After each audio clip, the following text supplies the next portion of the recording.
यह कहानी एक चोर की है जो किसी मिलीनियर के घर में बुरी तरीके से फंस चुका है। जब घर में पीने का पानी खत्म हो जाता है तब यह चोर फ्रिज की बर्फ चाटकर जिंदा रहने की कोशिश करता है। घर से बाहर निकलने के लिए वह जुगाड़ लगाकर मकान की छत तोड़ने की कोशिश करता है, लेकिन गिरने की वजह से उसकी टांग टूट जाती है। हाई सिक्योरिटी वाले घर में एक टेक्निकल एरर की वजह से टेम्परेचर बहुत कम हो जाता है, इसलिए वह ठंड में जम जाता है। उसकी हालत इतनी खराब हो जाती है कि उसे कुत्ते का खाना खाना पड़ता है। वह बाहर के लोगों से सहायता लेने के लिए काफी चिल्लाता और गिड़गिड़ाता है, लेकिन घर साउंड और बुलेट प्रूफ होने की वजह से उसकी चीखें घर में ही दब कर रह जाती हैं।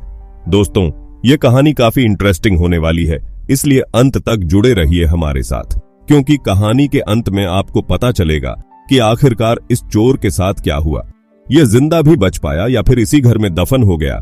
कहानी की शुरुआत नीमो नाम के एक चोर के साथ होती है, जो कि अपने बॉस के लिए काम करता है। आज उसे एक पेंट हाउस में चोरी का काम मिला है, जिसमें उसे एक काफी कीमती पेंटिंग चुरानी है, जिसकी कीमत $3 मिलियन है। वह रात को मौका पाकर घर में घुस जाता है और घर में घुसते ही वह देखता है कि यह एक आलीशान घर था, जिसमें चारों तरफ बहुत कीमती पेंटिंग्स टंगी हुई है, जिनकी कीमत भी लाखों में है। वह धीरे धीरे करके सारी पेंटिंग्स को अपने बैग में डालना शुरू करता है, लेकिन वह जिस पेंटिंग की चोरी के लिए आया था वह उसे अभी भी नहीं मिल रही थी। वह वॉकी टॉकी पर अपने बॉस को बताता है कि उसे वह पेंटिंग नहीं मिल रही है जिसके लिए वह इस घर में आया है, लेकिन उसका बॉस उसे बताता है कि वही सही तरीके से ढूंढो, वो पेंटिंग इसी घर में है। लेकिन काफी देर ढूंढने के बाद भी उसे वह पेंटिंग नहीं मिलती है, इसलिए मजबूरन उसे जो मिला था उसके साथ ही वापस आना पड़ेगा। घर से बाहर निकलने के लिए उसका बॉस उसे एक कोड बताता है, लेकिन आखिरी वक्त पर घर का सिस्टम मेल फंक्शन हो जाता है। इस वजह से वहां जोर जोर से सायरन बजना शुरू हो जाता है। वह अपने बॉस से पूछता है कि यह क्या हुआ है, लेकिन उसका बॉस उसे बताता है कि वह अब कुछ भी नहीं कर पाएगा। उसके हाथ में अब कुछ भी नहीं है, उसे खुद ही घर से बाहर निकलना पड़ेगा। अब वह पूरी तरह से उस घर में फंस चुका है और यहां से बाहर निकालने के बारे में सोचता है। सायरन की आवाज की वजह से वह काफी परेशान हो जाता है, इसलिए सबसे पहले वह उसे तोड़ता है। इसके बाद गेट के पास जाकर चाकू से उसे तोड़ने की कोशिश करता है, लेकिन गेट काफी मजबूत होता है, इसलिए उसे तोड़ना इतना आसान नहीं था। लेकिन तभी घर के हाउस कंट्रोल डिवाइस में कुछ गड़बड़ हो जाती है और घर का टेम्परेचर धीरे धीरे बढ़ने लगता है। पहले तो घर में ठंडी हवाएं आ रही थीं, लेकिन अब गर्म हवाएं आना शुरू हो जाती है, इसलिए घर में काफी गर्मी हो चुकी है। परेशान होकर वह चुपचाप सोफे पर बैठ जाता है। अब थोड़ी देर बाद उसे प्यास लगती है और उसका गला सूखने लगता है। वह किचन में जाकर पानी के टेप ओपन करता है, लेकिन उसमें पानी नहीं रहता। उसके बाद वह फ्रिज खोलकर देखता है, जिसमें कुछ खाने पीने का सामान और पानी की सिर्फ एक बोतल होती है, जिसे वह एक बार में ही पी जाता है। उसके बाद वह वापस मेन गेट को तोड़ने की कोशिश करता है, लेकिन उसका दिल तब टूट जाता है जब उसे पता चलता है यह गेट लकड़ी का नहीं बल्कि स्टील का है। इसलिए यह काम छोड़कर वह वापस अंदर आकर बेड पर लेट जाता है। वह सोने की कोशिश करता है, लेकिन उसे नींद नहीं आती। वह बार बार अपने बॉस को कांटेक्ट करने की कोशिश करता है, लेकिन वह उसे छोड़कर जा चुका है, इसलिए उस तरफ से कोई जवाब नहीं आता है। अगली सुबह उठकर वह घर के लैंडलाइन को चेक करता है, लेकिन वह उसे बंद मिलता है। उसके बाद वह घर में सही से खोजबीन करता है, लेकिन वहां भी उसे कुछ नहीं मिलता है। तभी उसे टॉयलेट लगती है और वह टॉयलेट करने के लिए बाथरूम में जाता है, जहां उसे कुछ फेक फ्रूट्स मिलते हैं। इनकी सहायता से वह विंडो के शीशे को तोड़ने की कोशिश करता है, लेकिन यह सारा घर साउंड और बुलेट प्रूफ था, इसलिए इनका विंडो पर कोई असर नहीं पड़ता है। थोड़ी देर बाद इसे फिर से प्यास लगती है, लेकिन इसके पास जो पानी था उसको इसने पहले ही खत्म कर दिया था। अब वह स्विमिंग पूल के पास जाता है और उसके पानी को पीने की कोशिश करता है, लेकिन स्विमिंग पूल का पानी बिल्कुल पीने लायक नहीं होता है। उसे लगता है कि उसके शरीर से गंदी बदबू आ रही है, इसलिए स्विमिंग पूल के पानी से अपने शरीर को साफ करता है। उसके बाद वह एक्वारिन के पानी को पीने की कोशिश करता है, लेकिन यह भी पीने लायक नहीं था। इसके बाद वह वापस से वाटर टेप को ओपन करके देखता है, लेकिन यहां भी उसे कुछ नहीं मिलता। उसके बाद उसे गुस्सा आने लगता है और वह काफी ज्यादा इरिटेट हो जाता है, लेकिन फिर उसके दिमाग में एक आइडिया आता है और वह फ्रिज की बर्फ को बाहर निकालता है और उसको चाट कर अपनी प्यास बुझाता है। इससे उसे थोड़ी राहत मिलती है, लेकिन वह यह सोचने लग जाता है कि जब फ्रिज के बर्फ खत्म हो जाएगी तब वह क्या करेगा। इसी बीच उसे लगता है कि अगर वह किसी तरह से इस घर की छत तक पहुंच जाता है तो फिर वहां से किसी को सहायता के लिए बुला सकता है। इसलिए वह घर के सारे सामान को इकट्ठा करता है और फर्नीचर टेबल पर खड़ा होकर छत तक पहुंचने की कोशिश करता है, लेकिन छत की हाइट ज्यादा होने की वजह से वह वहां तक पहुंच ही नहीं पाता है। उसके बाद वह वापस हाउस कंट्रोल सिस्टम के पास जाकर उसे चेक करता है ताकि घर का टेम्परेचर सही हो जाए, लेकिन इस बार भी उसकी यह कोशिश नाकाम हो जाती है। अब उसे भूख लगने लगती है, इसलिए वह एक फूड पॉकेट को खोलने की कोशिश करता है, लेकिन उसे खोलते वक्त उसके हाथ पर चोट लग जाती है और उसके हाथ से खून निकलने लगता है। उसके बाद वह फिर से किचन में जाता है और फ्रिज खोलकर देखता है, लेकिन फ्रिज की सारी बर्फ पिघल चुकी थी, इसलिए जो बची कुची बर्फ थी वह उसे चाटकर अपनी प्यास बुझाने की कोशिश करता है। अब हम देखते हैं कि बाहर बारिश हो रही होती है, लेकिन बदकिस्मती से वह ना तो बाहर जा सकता है और ना ही वह पानी पी सकता है। उसके पास करने के लिए भी कुछ नहीं होता है, इसलिए वह हताश होकर बैठ जाता है और घर को एक्सप्लोर करने लगता है। तभी उसे कहीं से पानी के गिरने आवाज आने लगती है। वहां जाकर देखता है तो प्लांट शॉवर से पानी टपक रहा होता है, जिसे देखकर वह काफी खुश हो जाता है और जी भरकर पानी पीता है। लेकिन थोड़ी देर बाद उसमें पानी आना बंद हो जाता है और मजबूरन उसे वहां से उठना पड़ता है। अब धीरे धीरे घर का टेम्परेचर बढ़ने लगता है, इसलिए वह अपने सारे कपड़े खोल देता है और घर का फर्नीचर इकट्ठा करके छत तक पहुंचने की कोशिश करता है। इस बार वह ऐसा करने में सफल हो जाता है, लेकिन विंडो देखकर उसे समझ आता है कि यह काफी मजबूती से बना हुआ है, जिसको खोलने के लिए उसे स्क्रूड्राइवर की जरूरत पड़ेगी। इसके बाद नीचे आकर उसकी नजर एक घर में लगे टीवी पर पड़ती है, जिसमें वह सीसीटीवी फुटेज में देखता है कि एक नौकरानी बाहर झाड़ू लगा रही है। वह फटाफट कपड़े पहनकर गेट के पास जाता है और उसे आवाज लगाता है, लेकिन उसने हेडफोन लगा रखा था, इस वजह से उसकी आवाज उस तक नहीं पहुंच पाती है। वैसे भी वह मकान साउंड प्रूफ था, इसलिए आवाज बाहर जाने का कोई चांस ही नहीं था, इसलिए वह दुखी होकर बैठ जाता है। इसके बाद हाउस कंट्रोल सिस्टम में फिर से गड़बड़ हो जाती है और इस बार गर्म की बजाय ठंडी हवाएं आने लगती है, इसलिए घर धीरे धीरे ठंडा होता जा रहा था। शुरू में तो वह स्विमिंग पूल में नहाकर ठंडी हवाओं का आनंद लेता है। उसके बाद में वह प्लांट शावर से पानी इकट्ठा करके पानी पीता है और ब्रेकफास्ट करता है। वह लगातार यहां से बाहर निकलने की कोशिश कर रहा होता है, इसलिए वह एक कांच के जार को तोड़कर उसके कांच से एक चश्मा बनाता है, जिसे पहनकर वह एक बार फिर से छत के पास जाता है और उस विंडो को तोड़ने की कोशिश करता है।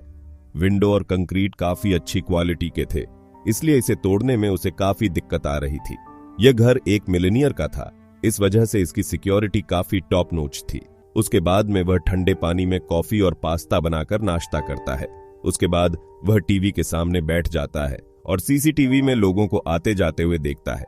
काफी दिनों तक लोगों से दूर रहने की वजह से उसकी दिमागी हालत थोड़ी खराब हो जाती है और वह घर में अजीब एक्टिविटी करने लगता है। धीरे धीरे करके टेम्परेचर कम होता जा रहा है। उसे ऐसा लगने लगता है कि अगर टेम्परेचर ऐसे ही कम होता रहा तो थोड़ी देर बाद यहाँ बर्फ गिरने जैसा माहौल हो जाएगा।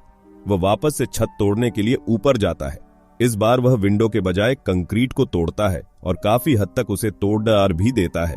ठंड भी लगातार बढ़ रही थी, इसलिए वह वापस से उस डिवाइस को सही करने की कोशिश करता है, लेकिन उसे कुछ समझ ही नहीं आ रहा था कि यह डिवाइस काम कैसे करती है।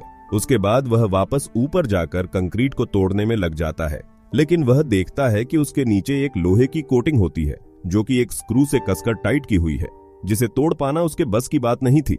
इसलिए वह हताश होकर वापस नीचे आ जाता है। तभी उसे बाहर बैठा एक कबूतर दिखाई देता है, जिसे देखकर वह उसे कहता है कि वो जाकर उसके भाई को बताएं कि वह यहाँ फंसा हुआ है और कैसे भी करके उसको यहाँ से निकालें। लेकिन उसे नहीं पता था कि इस कबूतर के पंखों में चोट लगी हुई है और वह घायल है और इस वजह से वो यहाँ बैठा हुआ है। काफी दिनों तक अकेला रहने की वजह से उसके शरीर के साथ साथ उसका मानसिक संतुलन थोड़ा गड़बड़ा जाता है, इसलिए वह घर की सारी महंगी महंगी पेंटिंग्स को तोड़ना शुरू कर देता है। उसके बाद वह उस मिलेनियर के वार्डरोब को जाकर चेक करता है, जिसमें काफी सारे कपड़े होते हैं। घर का टेम्परेचर काफी कम हो गया था, इसलिए वह उसके कपड़े निकालकर पहन लेता है। जब वह वार्डरोब के पीछे देखता है तो उसे सीक्रेट दरवाजा मिलता है।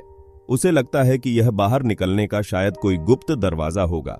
जब वह उस रास्ते से जाना शुरू करता है तो उसे एक सीक्रेट रूम मिलता है, जिसमें एक बूढ़े आदमी की डेड बॉडी होती है, लेकिन जब वह उसे सही से देखता है तो वह एक डमी बॉडी होती है। उसके नीचे एक बॉक्स होता है जिसमें उसे कुछ पेपर्स मिलते हैं जो कि एंशिएंट हिस्ट्री से रिलेटेड होते हैं। पेपर्स तो उसे कुछ समझ नहीं आते, लेकिन जब वह बॉक्स में देखता है तो उसमें उसे एक पेंटिंग भी मिलती है।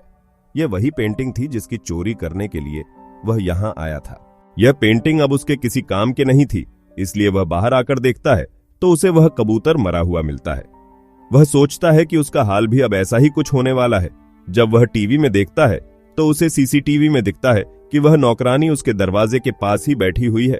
इसलिए वह भागते हुए दरवाजे के पास जाता है और उसे जोर जोर से पीटने लग जाता है, लेकिन साउंड प्रूफ होने की वजह से उसकी आवाज बिल्कुल भी बाहर नहीं जा पा रही थी।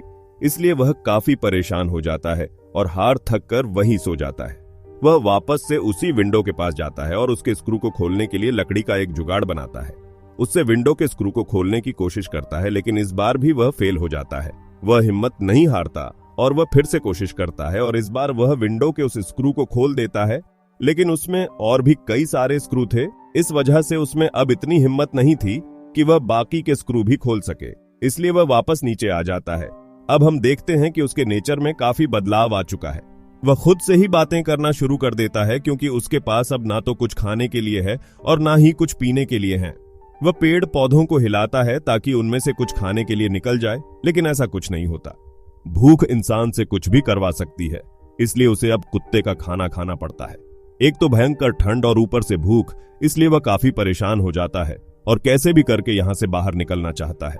वह फिर से एक एक स्क्रू को खोलने की कोशिश करता है, लेकिन अब की बार इसका पांव फिसल जाता है और यह सीधा नीचे गिरता है। इस वजह से इसकी टांग की हड्डी टूट जाती है। अब इसी तरह से कुछ और दिन बीत जाते हैं और न्यू ईयर आ जाता है। वह अंदर से देखता है कि बाहर लोग कैसे पार्टी कर रहे होते हैं। तभी उसे लगता है कि वह नौकरानी उसके पास आ गई है और उसने उसे आजाद कर दिया है, लेकिन ऐसा हकीकत में होता नहीं है, क्योंकि यह सिर्फ उसका एक वहम होता है। उसकी नजर ऊपर एक फायर अलार्म पर पड़ती है। तभी उसे आइडिया आता है कि कैसे भी करके अगर वो इस फायर अलार्म को ऑन कर दे तो वह पानी पी सकता है। अगले दिन वह सनलाइट से घर में आग लगाता है और उसे फायर अलार्म के पास लेकर जाता है, जिससे फायर अलार्म एक्टिवेट हो जाता है। फायर अलार्म की वजह से घर का शावर सिस्टम ऑन हो जाता है और चारों तरफ पानी ही पानी गिरने लगता है। लेकिन इस बार भी बाहर किसी को कानो कान खबर नहीं होती कि अंदर क्या हो रहा है। अब उसे काफी रिग्रेट होता है। वह सोचता है कि वह गरीब ही अच्छा था। यह अमीर लोग काफी सेल्फिश होते हैं, इनको अपने पड़ोसियों से भी मतलब नहीं होता। अब सीन कुछ दिनों बाद का दिखाया जाता है, जहां नीमो काफी कमजोर हो गया है। बाहर बर्फ गिर रही है, इसका मतलब सर्दियों का मौसम आ गया है। अब उसने विंडो के सारे स्क्रू खोल लिए हैं और वह घर से बाहर जाने वाला है। लेकिन घर से बाहर जाने से पहले वह दीवार पर कुछ लिखता है, जिसमें वह मकान मालिक से कहता है कि उसने उसके पूरे घर को खराब कर दिया है। इसके लिए वह उससे माफी मांगता है और वह उसे बताता है कि यह घर नहीं बल्कि एक जेल है। अब हम देखते हैं कि निम्मो ने उस विंडो को पूरा खोल लिया था, इसलिए कुछ देर बाद ही वह वहां से बाहर निकल जाता है। आपको बता दिया जाए कि उस विंडो से बाहर निकलने के बाद उसके आसपास कोई ऐसी जगह नहीं है जिससे वो बाहर जा सके। अगर उसने वहां से कूदने की कोशिश की होगी तो पक्का उसकी जान चली गई होगी, या फिर उसने किसी से हेल्प मांगी होगी तो वो वहां से जिंदा निकल गया होगा। आपको क्या लगता है, कमेंट में जरूर बताइए।